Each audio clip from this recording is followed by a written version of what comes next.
सौरभ शर्मा जी, आपसे गुजारिश है, लेखा परीक्षक, रक्षा लेखा प्रधान नियंत्रक पुणे, जोरदार तालियों से इनका स्वागत करें और इनके भावों को सुने। आइए। सबसे पहले तो यहाँ उपस्थित सभी आदरणीयों को और मेरे सहकवियों को मेरा नमन। तो कल का दिन, जैसा कि हम सभी जानते हैं कि कल 14 फरवरी है, और अगर आपको याद हो तो ये भारत के इतिहास के लिए काला दिन है।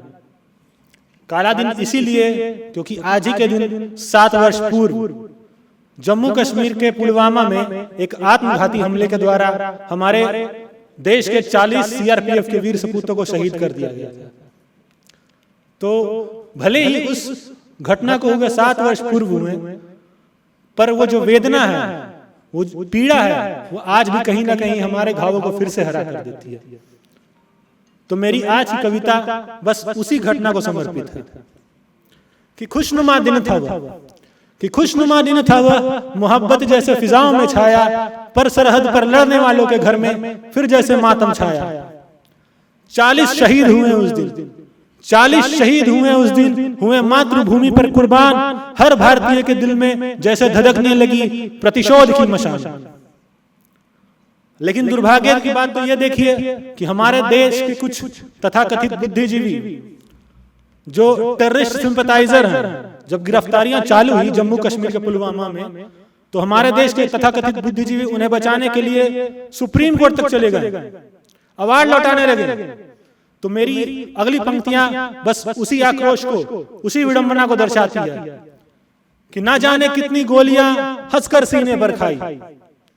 और अपनी अगली पंक्ति से मैं भारतीय इतिहास के उस महान नाम को बोलने वाला हूं।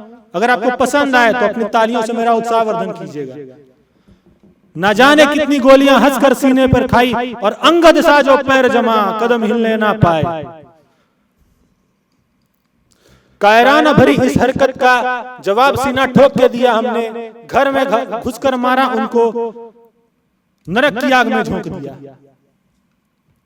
अपनी इस अभियान के बाद भारत ने दुनिया को बड़े ही स्पष्ट शब्दों में यह चेतावनी दी कि अगर भारत के साथ किसी भी ऐसी अप्रिय घटना का भारत सामना मुंह तोड़ देगा, भारत ऐसी हर घटना का जवाब मुंह तोड़ देगा, और यह नया इंडिया है, यह घर में घुस कर मारेगा।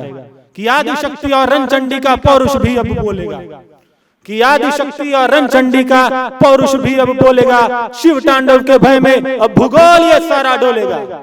है गंगा की सौगंध हमें, सौगंध विराट हिमालय की, है माटी की सौगंध हमें, सौगंध है अपने आले की। कि प्रताप शिवाजी चंद्रगुप्त का, कि प्रताप शिवाजी चंद्रगुप्त का वंश आज दोहराएंगे। जब राष्ट्रद्रोह की छाती पर हम राष्ट्रवाद फहराएंगे, हम राष्ट्रवाद फहराएंगे।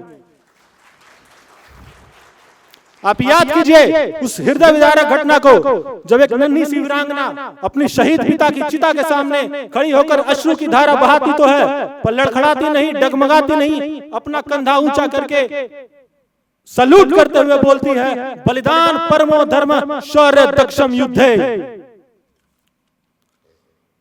अब पुनः कविता दोहराऊंगा जब अंत पर आऊंगा कि एक कटोरे में श्रद्धा जो सब्र की पहरेदारी थी, भाई बेटा बाप सखा जो सबकी हिस्सेदारी थी। पथराई बूढ़ी आंखें, कि पथराई बूढ़ी आंखें जो ना जागे ना सोए, भारत माता कैसे आंचल से अब दाग लहू के धोए। नन्ही बिटिया की कैसे मैं, कैसे शौर्य भरी ललकार लिखूं, प्रेम लिखूं, श्रृंगार लिखूं, या शब्दों का अंगार लिखूं। बहुत बहुत धन्यवाद। जय हिंद, जय भारत।